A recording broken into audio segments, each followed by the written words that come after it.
Hello, I'm Kayla, a 36-year-old woman. These past few months have been pretty draining, and so far I'm learning to do a lot of things all over again. I got into this situation thanks to my husband Tom, but I was miraculously saved a lot more pain thanks to someone who was a good person and actively looked out for me. But first, let me introduce you to the people in this story. The first person I want to introduce you to is my sister, Maya. Now, Maya is 6 years younger than me, and she's a very pretty woman. Growing up, we struggled a lot to get along, mostly because I was your classic nerd and she was a popular diva. She always made it a point to pick on me and for some reason seemed jealous of me at all times. My mom tried her best to alleviate all the tensions between us, but that didn't really work. When I moved out for college, she didn't really talk much, but after I graduated and when she was in her teens, we began to talk once again. Well, our relationship got a bit better, but we weren't the closest still. That was the best our relationship was ever going to get, and I was okay with that. The next person I'll introduce you to is my ex-husband, Tom. We met through work and clicked very easily. We dated for around 3 years before deciding to get married. We worked hard and managed to buy our first house together, although since I was the one making more money, the mortgage and deed were in my name. After about 2 years of marriage, Tom asked me if we could have children. Honey, I was wondering about something and I need you to think about this with an open mind. All right, what is it? I've been thinking that we've been together for a while now and maybe we could start a little family of our own. Tom, you know how I feel about that. I know, but we have the money for it and it would be really cute for us to have a couple of mini-me's running around, don't you think? Yeah, but they're a lot of work and responsibility. We're the most hardworking and responsible people we know. Come on. Give me some time to think over it, okay? I promise I'll do everything to help take care of them. Just remember that, okay? Even though I wasn't keen on having kids, I gave in because Tom kept bringing it up for a year. We had a son first, and then 3 years later we had our daughter. Initially, Tom was very helpful, but that quickly changed. Suddenly, I was responsible for taking care of everything at home, including the kids. After our first child, Tom insisted that I stop working because he had gotten the promotion which allowed him to earn more than me. I tried to fight him on it for the longest time, but I decided that it wasn't a hill I wanted to die on and made peace with my new life. Considering I would get pretty bored doing not much at home, I took to a new hobby, hosting dinners. I would invite my mom and sister a lot because they lived closer, and my mother-in-law, Megan, whenever she was in town. Eventually, I began to feel comfortable in my new life. I got to spend a lot of time with my family, and that made me happy. Tom and I were doing okay. I had been going through some trauma after giving birth to our second child, where I almost died, so that did have some effect on our relationship. I didn't think anything else was wrong, but oh, how wrong I was. I was cleaning the house and my room to be more clear when I happened to come across a pair of panties that I knew were not mine. I felt my heart drop as I stared at the underwear.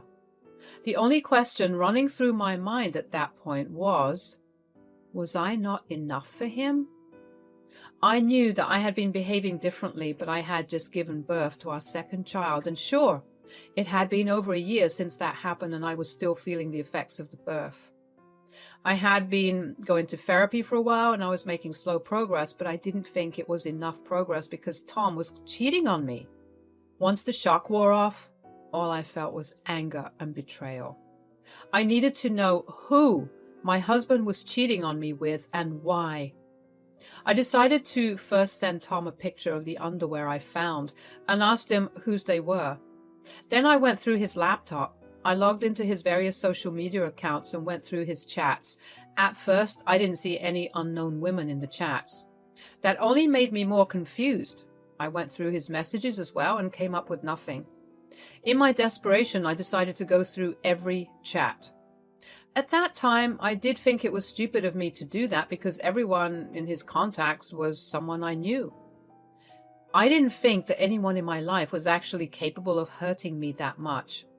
That's when I realized that in every place that I looked, I saw my sister's contact ID first. That hadn't rung any alarm bells in my head at first because, come on, why would my sister's and my husband's talk raise any alarms? I decided to go through their chats, and that's when I felt the bile rise in my throat. The chats were full of pictures and videos of them in bed, of messages telling each other how much they loved each other and plans for Tom to leave me. I couldn't believe that my own sister would have been a part of something so horrible. We never had the best relationship growing up, but to do this was a whole new level of betrayal. The first thing I did was actually throw up because I was just so incredibly disgusted by both of them. The second thing I did was call Tom, but he didn't pick up. I called him a few times, but he didn't answer, so I called my sister Maya. Hey, what's up? Don't hey, what's up me. Geez, what's got your panties in a twist? I don't know about mine, but I do know that I'm staring at a pair of yours in my bedroom right now. Oh? Have you been sleeping with Tom? Oh, yeah, for a while now. Why? Kay, come on, all of us know that you've gotten a bit boring. So you chose to sleep with my husband? Did the fact that I'm your sister not even stop you? Look in my eyes. I was doing you a favor. I was getting Tom off your back so you could focus on taking care of your kids. Are you okay in the head? That's the dumbest crap I've ever heard. Look, we didn't mean for it to spiral this far, okay? I only did it because he kept making advances at me, and then... He's a lovely guy, Kay. Yes, but he was my husband. Why would you actively take part in destroying our family? I just want what's best for Tom, okay? If I'm the best for him, then so be it. You are a disgusting human being. I cut the call after that. I couldn't believe her audacity. I just laid in bed and cried for a long time. I didn't think my life would have ever come to that point. At some point, my youngest child woke up and began crying for food, so I busied myself with taking care of her. I felt like a shell of a human being as I carried on with the rest of my day. I couldn't let my kids know that something was severely wrong. That was not something for them to worry about. I picked up my oldest from school and made dinner for the three of us. The kids kept asking where their dad was, and I had no answer to give them. I lied and told them that he was working late. At some point, though, my anger morphed into concern. It was nearing 11 at night, and Tom hadn't gotten back home yet. I tried calling him multiple times again and got no response. I tried calling my sister to see if he was at least there with her, but he didn't pick up either. I had been so tired and drained from everything that day that I ended up just heading to bed. I desperately hoped that when I woke up, everything that happened that day would have been a bad dream. If that day was a bad dream, it only got worse the next morning. When I woke up, I immediately felt like something about the room was off. I looked around and realized that there was not a thing that belonged to Tom in the room. I hurriedly looked through the cupboards and drawers, and all his clothes and knickknacks were gone. I scoured the house, and almost all his things, except like really non-consequential or important things, were gone. I couldn't believe it. Like a coward, Tom had just left me, instead of even trying to communicate with me. He must have come back home very, very late at night while I was asleep, and silently packed all his things up. I didn't know what to do or feel. All I knew was that my kids needed to be taken care of first, and then I'd deal with everything else. I woke up, bathed, and fed my kids before dropping the oldest at school and then going to my mom's place with the youngest. My mom could tell something was up with me because I was being vacant. All that was going through my head was how I was going to possibly raise 2 kids on my own. Whenever I snapped back to reality, I realized that I also had to be the one who broke the news to my mother about my sister and husband. Eventually, my mom couldn't hold herself back anymore and asked me what was wrong. Okay, I've put up with your weird silence for long enough. What's wrong? I don't know how to tell you this. Why don't you try and start from the beginning?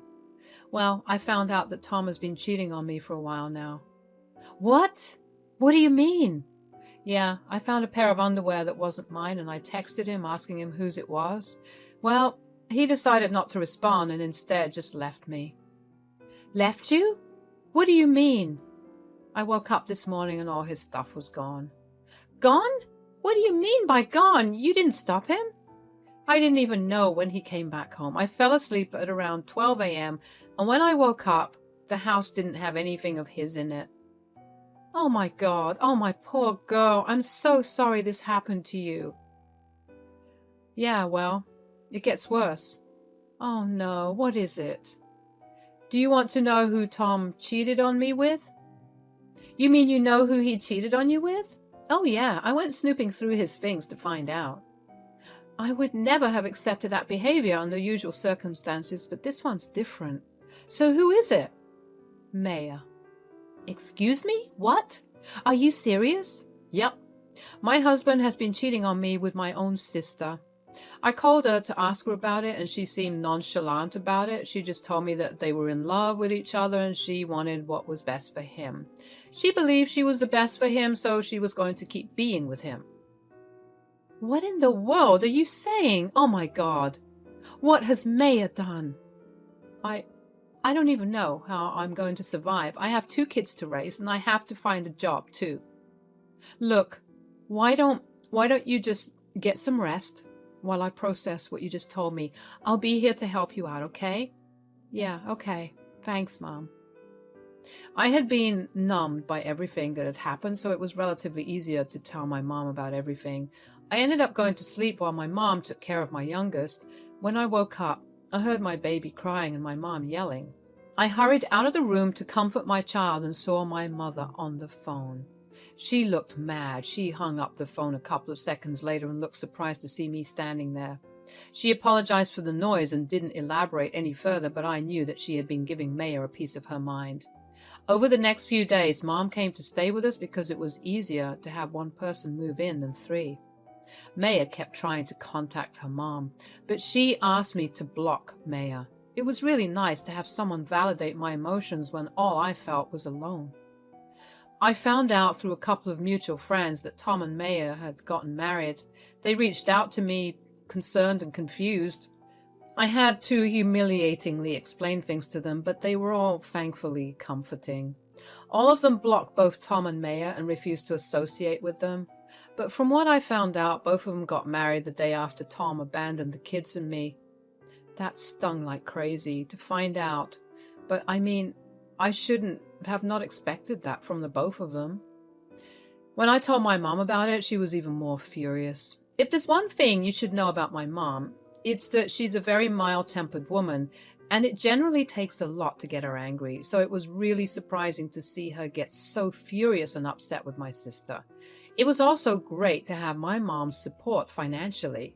She was in no way obligated to help me out, but she really did do her best for the 3 of us. She helped me get a couple of job interviews too, because I really wanted to contribute to the family since Tom wasn't there to stop me anymore. Taking care of the kids was easy, but when they asked questions about Tom, I had to fight to not break down. Still, we made it through. A week had passed when I received the letter. The letter was sent from Tom, and I wanted nothing to do with it. I thought that the letter was some type of apology, so I didn't want to read it.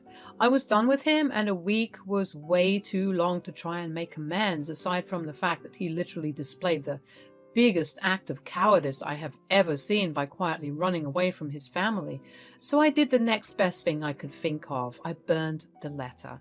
However, after I burned the letter, I couldn't help but be curious about what was in it. Sometimes I would find myself wishing that I had at least read it before burning it, but then I'd come to my senses and remember that nothing he'd said would have changed my view of him and his actions, so I'd let it be.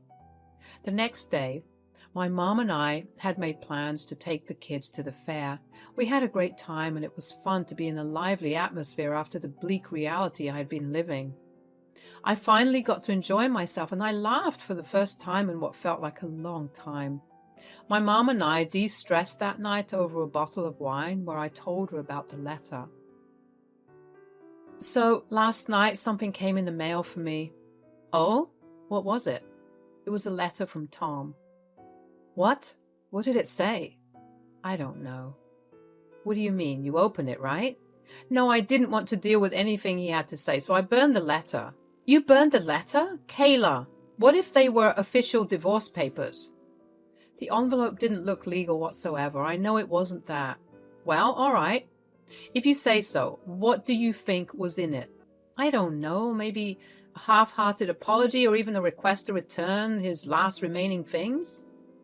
I wouldn't put it past him to do that. But how are you feeling about this whole thing now? Well, today was definitely a good day. It's hard, especially when the kids keep asking me where their dad is. I mean, what do I even say? I guess it gets better as the days go by, but only marginally better. As long as it's getting better. I'm always going to be here for you, and just so you know, I'm working on disowning your sister. Everything I have will go to you and the kids. Oh, Mom, that means a lot to me. But are you sure you want to do that? Maya is still your daughter. I know you girls have had your differences growing up, but to do this when both of you are well into adulthood and be so unapologetic about it is unforgivable. I raised the both of you better than this, and Maya clearly did not care for it, so she's no longer my daughter. Obviously, I would have been upset if Mom's mind changed so easily when I asked her if I was sure. But I knew that Maya was still a baby that she had birthed. I mean, I could never imagine how hard it must have been for my mom to do that, because I could never imagine doing that to my kids. It only made me even more grateful to have someone so supportive of me with me.